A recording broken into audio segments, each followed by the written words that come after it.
Hey guys, I finally made it. I'll give it a minute just to see if anyone comes on because I'm so goddamn late. I'm so sorry. Let me find my glasses.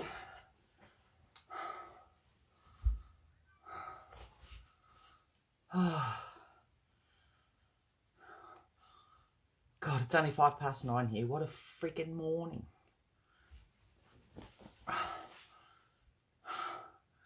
Both my daughter and I got called into work this morning, so that's why I had to postpone it. I had to bring it forward yesterday because I got called into work today, and then I didn't know if I'd have enough time. Hello everyone. Hello Kirsten. Hello Ronette. Good to, well, I can't see you, but good to have you on. So I'm going to talk about kitchen magic today. Just give it another minute, maybe, just to see if anyone comes on. Hi, Shauna.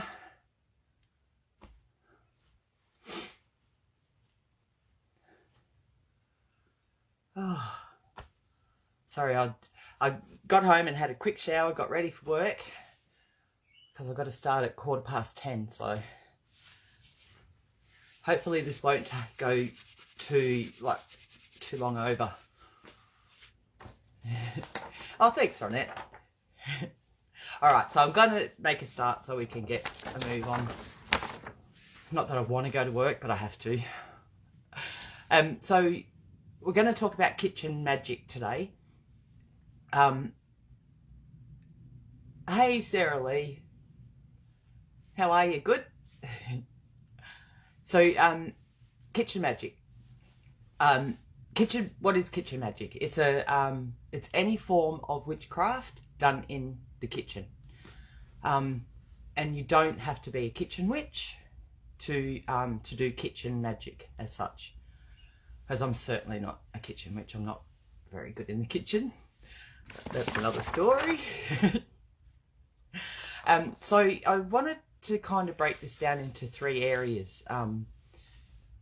Kitchen magic into three areas. So to look at like food, so cooking magic, self-care, and other spell work or rituals that could be done in the kitchen. And I have to tell you, I do a lot of my spell work in my kitchen because I don't have a room that I can do it in, and now that the kids are at uni, all the tables are taken over, I haven't got any space, so so I'm stuck in my bedroom for this live, and I do all my kitchen, all my magic in the kitchen mostly. So let's talk about cooking magic. So food is our gift from Mother Nature, or it was until we started tampering with it. It's essential to our lives, but for many of us, it becomes a chore rather than a ritual. Cooking is not just baking, it's creating. So why not create a little magic to go with it? Whether you're making tea blends or cooking a meal, baking treats, you can produce a magical outcome. And the thing with cooking magic is that a lot of healing spells and rituals can be done through the food we eat. And as, I can never say this right, as Hippocrates said, let food be thy medicine and medicine be thy food. And I really think that we've lost that so badly in our lifestyles today. But never mind. Hopefully one day we'll all get it back. Anyone got any questions? Ronette says she does a lot in the kitchen too.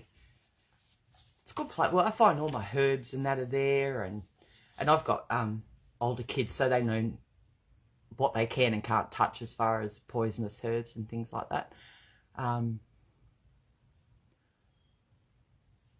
Sarah Lee loves cooking and does a lot of work in her kitchen too. I like cooking, but I'm vegan and none of my family is, and so I usually have to cook at least 2 meals.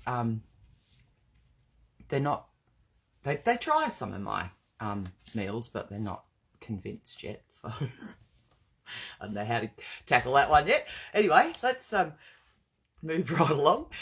Some things to keep in mind when you're cooking, when you're doing some cooking magic,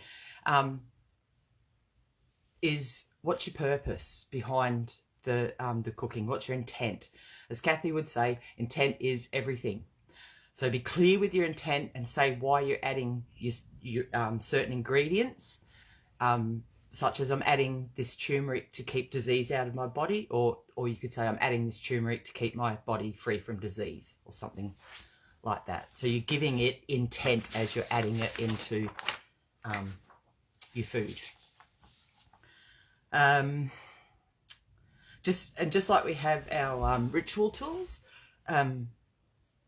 it's really good to have your own kitchen tools as well, sort of dedicated to your cooking magic. Because I've got 2 teenage girls, and they're always in the kitchen doing God knows what.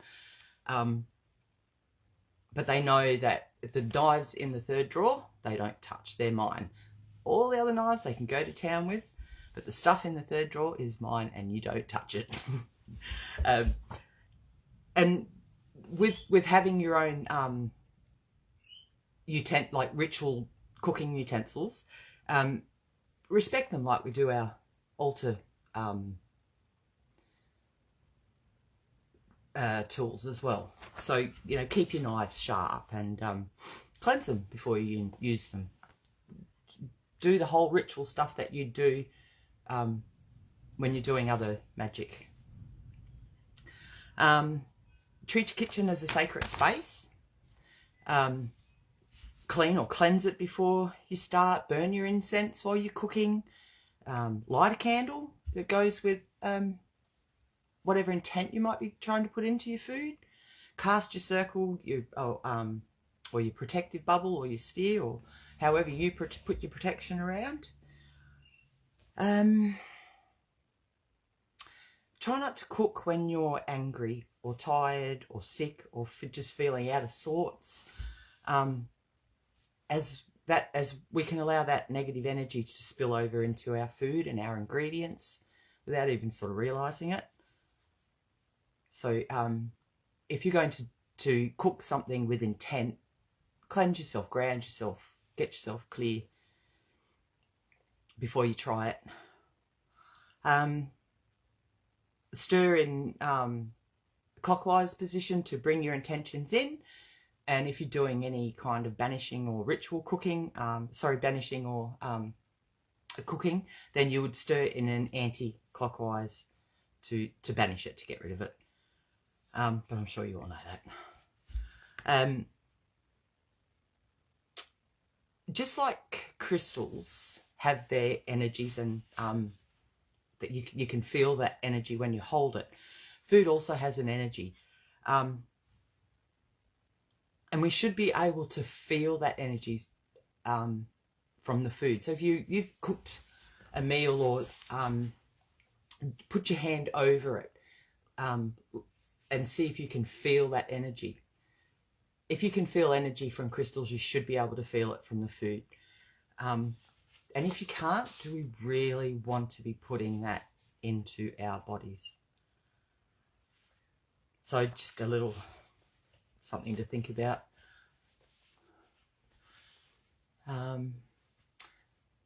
So Sarah Lee has a specific wooden spoon that she uses. I do, like I said, I've got a drawer full of utensils, so no one uses them. So I'm just going to finish the cigarette.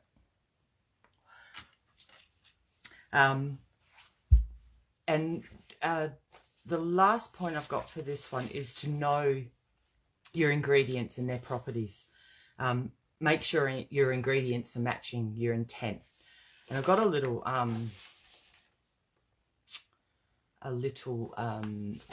example here. I'll just find the one oh shit, sorry, my bad. It's not going to be a good day today, girls. I can feel it already. Oh, never mind. All right, so I make a pumpkin and lentil soup, And I've got all these notes, so you don't have to take any if you don't want to. I'll put them up in Google Classroom hopefully tomorrow morning, so they'll all be there. But my pumpkin and lentil soup is specifically for healing, protecting and cleansing the body. And I'll just give you an example of what I mean by knowing your ingredients, and as you're adding them, saying the intent that you're putting each one in for. So in this, my ingredients are potato, and as I'm putting that in, I say keep my body protected, because potato is a really good vegetable for protection. Sweet potato, keep my cholesterol low, because sweet potatoes are really good cholesterol lower. Capsicum, maintain my iron levels. Carrot, to boost my immune system. Onion, keep my body free from inflammation.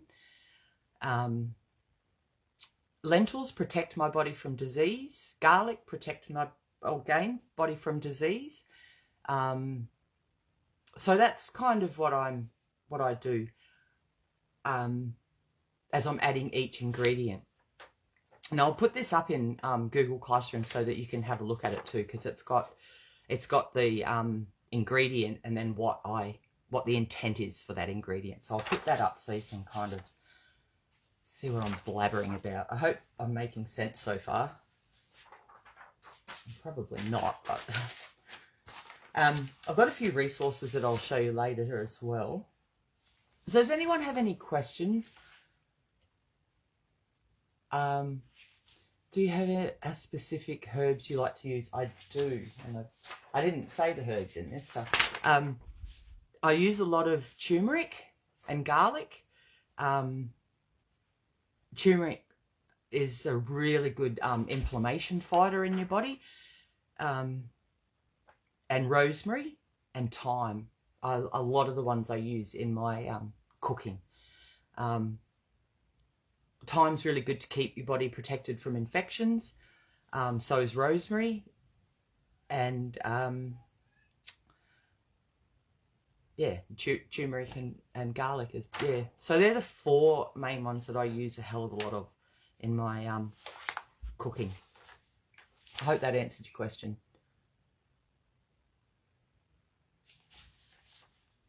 Sarah Lee. I use basil, but I tend to use that more in with tomato dishes that I make and things like that. So I do love basil, but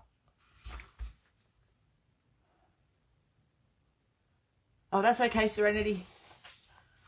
All right. So if there's no more questions about the cooking part, I'll go to the next one, which is, I have no cooking idea, self-care. So self-care magic. You can perform a lot of self-care rituals and spells in your kitchen for a huge amount of reasons, intentions, such as healing, self-love, prosperity, abundance, and the list goes on. Again, it's the intent that you're putting into it. What's the intent you want to do with this type of magic you're doing? And again, you may want to have your own tools and things for this type of magic. So this includes things like healing pouches. You could make your healing pouches, your self-love pouches, your body and face creams for different intents. Keep those wrinkles out. I have a good face cream recipe that Mum and I always make, and we put not incense, bloody hell. We put something in it, the smelly stuff that you drop in. I can't think of what they're called. I'm so brain dead today. I'm so sorry. I got up at 6 o'clock and had to leave the house by 6:05 to get my daughter down to her work. So I'm still.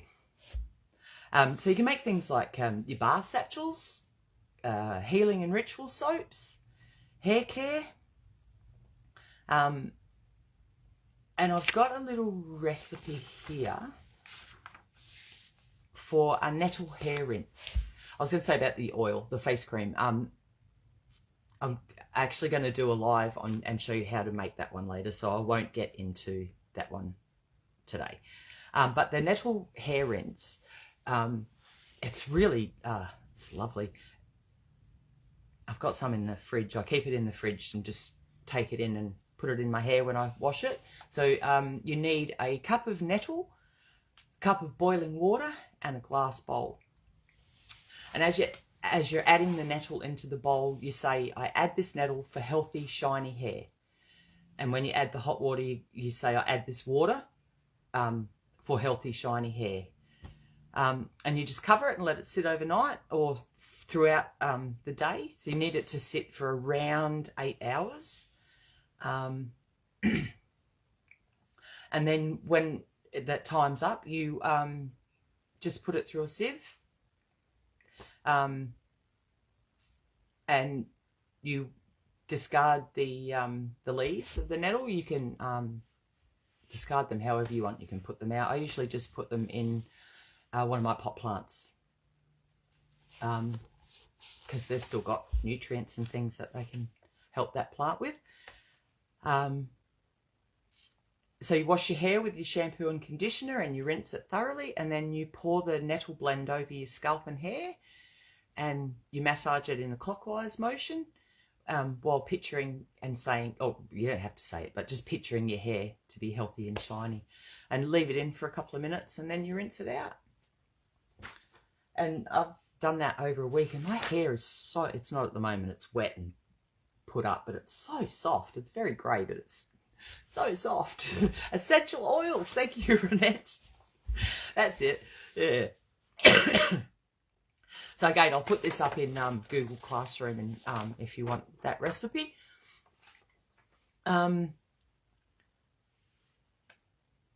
So any questions about that kind of thing? Not yet.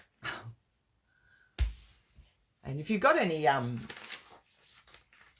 good health and beauty recipes, maybe we could share some one day. That'd be a great idea, I think. I need a lot of beauty help, so so I'll just talk about the other spell work and rituals that you might want to do that you can do in your kitchen, and it might differ for you. Like my ideas might differ for you. You might have different ideas, but that's fine. We're all different. So things like your banishing rituals, your freezer spells, your protection spells, prosperity and abundance spells, making loose incense blends for your rituals, making ritual oils for anointing your candles and tools and things. And I've got a couple of just a couple of loose blend incense that that I'll give you a list. I'll give you. I apologise so much, girls. All right. So the first one, the first loose leaf blend incense is for protection. So if you're doing a protection spell, you could make this, and it's. I don't measure. I never measure in the kitchen or anywhere.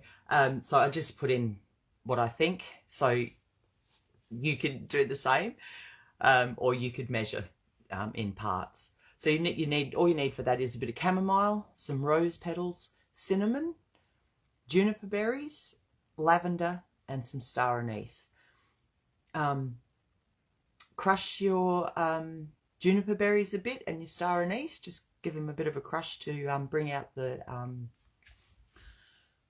smell of them. Mix them together and put that on your charcoal block. That's quite a nice blend. I really like. I actually like the 3 of these, I'm going to tell you. So that's for protection. The self-love one includes again juniper berries, lavender, some patchouli leaves, some rose petals, a little bit of catnip, some chamomile, and cinnamon. And you can see that a lot of the ingredients from the protection are again in the self-love they don't just have one area that or one thing that they'll do. They have multiple, most of them. So that was your self-love. And healing is, the healing blend is cinnamon, rosemary, juniper berries. I love juniper berries.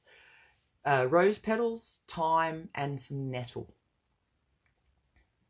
And that is a really nice blend too.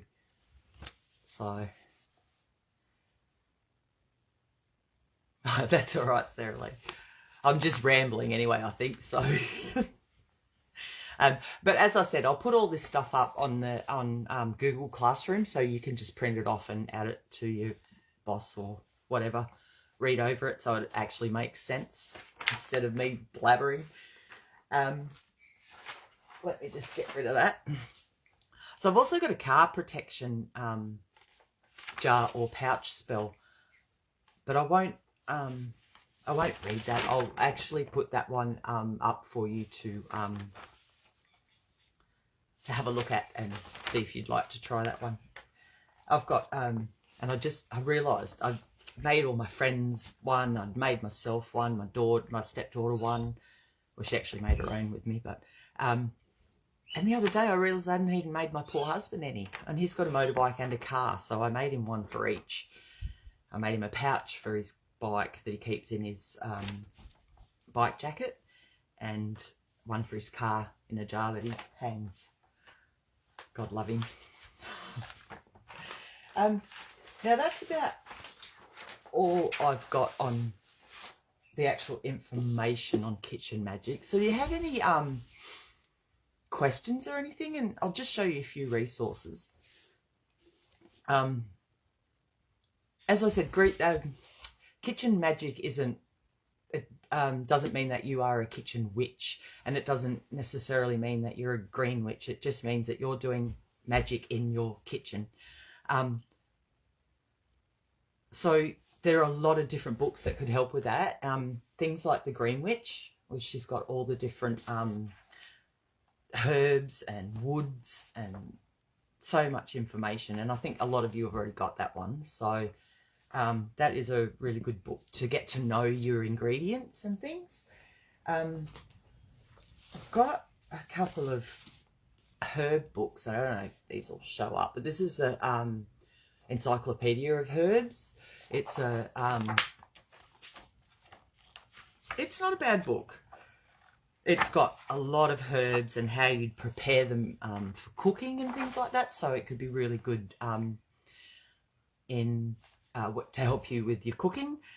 It's got a few ideas what they're good for like health reasons, but it doesn't go into the magic side.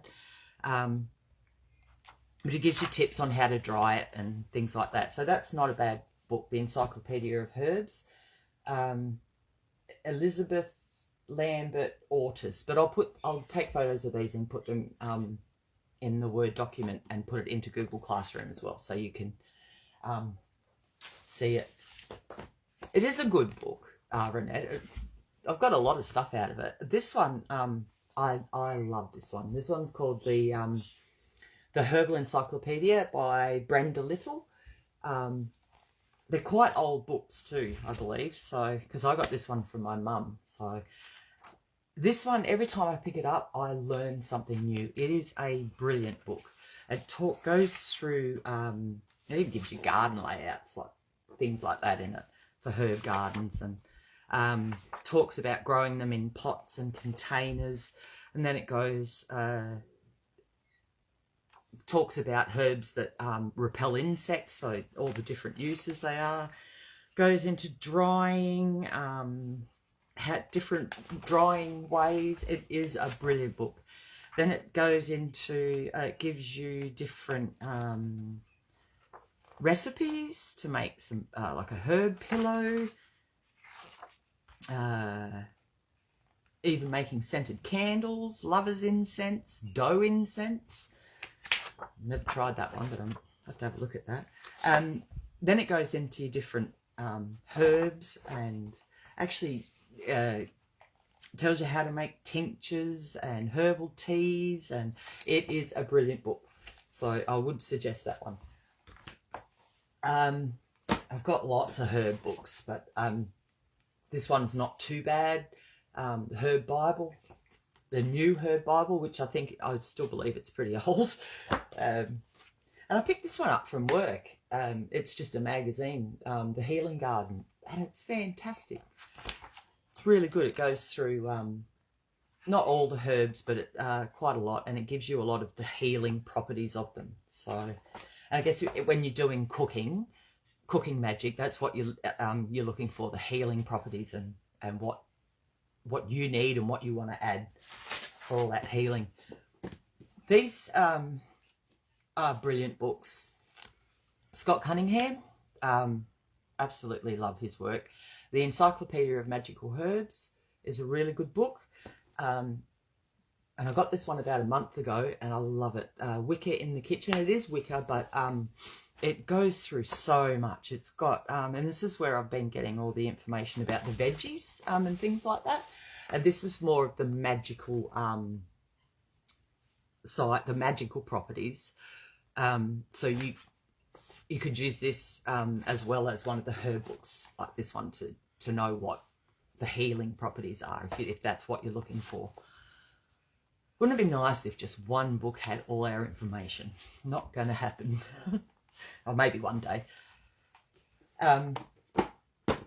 The Witch's Garden is also another good book. It's got lots of different herbs and things in it that you can get information from. And this one isn't too bad either. This is I got this for Christmas, and I haven't cooked anything because I'm still trying to adapt the recipes to a vegan sort of diet, which is bloody hard, trust me. Because I have to say, it's not just vegan. I actually went plant-based, so whole food plant-based. It's extremely hard. But I'm sticking to it. I'm getting there. And I tell you, my body feels so much healthier, apart from last week when I got really crook with, we've got a bug going around at the moment. And I got it, and it wasn't pleasant. But anyway, that's another.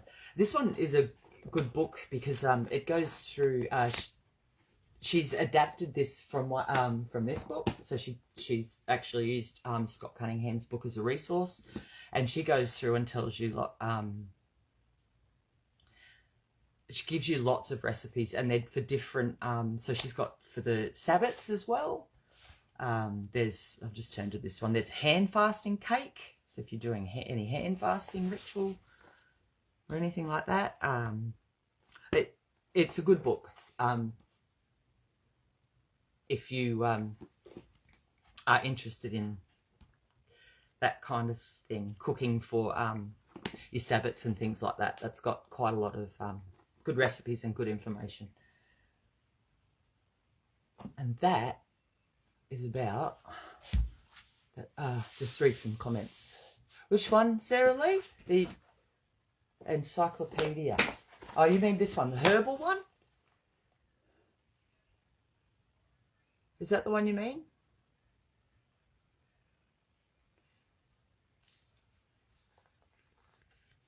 Let me know if that wasn't the one. Oh, it was. Yep, cool. It's a really good book.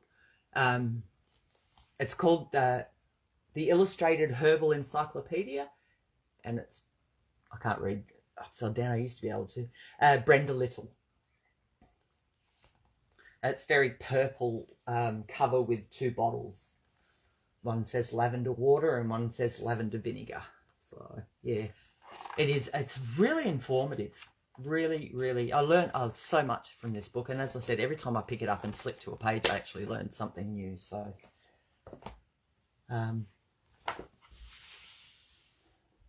oh, the garden information. Yes. Yeah, that's got the garden layout. So just some different little types of herb gardens that you could make, and that is that one. Yes. It's got so much information in it. was really, really helpful when I first started out getting into herbs. And but as I said, every time I pick it up, I still learn something new. So Ronette says she found a book on a trip that talks about herbs, plant remedies from the plants in California. Oh, that'd be interesting. That'd be really good. I am trying to get it someone from our Aboriginal community, one of the elders. They don't do it a lot, and they tend to do it mainly up in the Queensland and Northern Territory. So, and that's fucking ages away from me. So I'm trying to get one of the elders to teach me about our local herbs. So, which would be really fascinating, I think.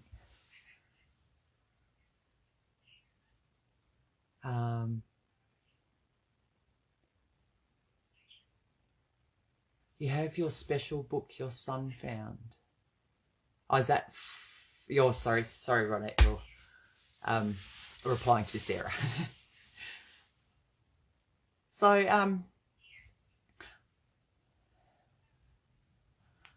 I'll put these I'll take a photo of them and download them into the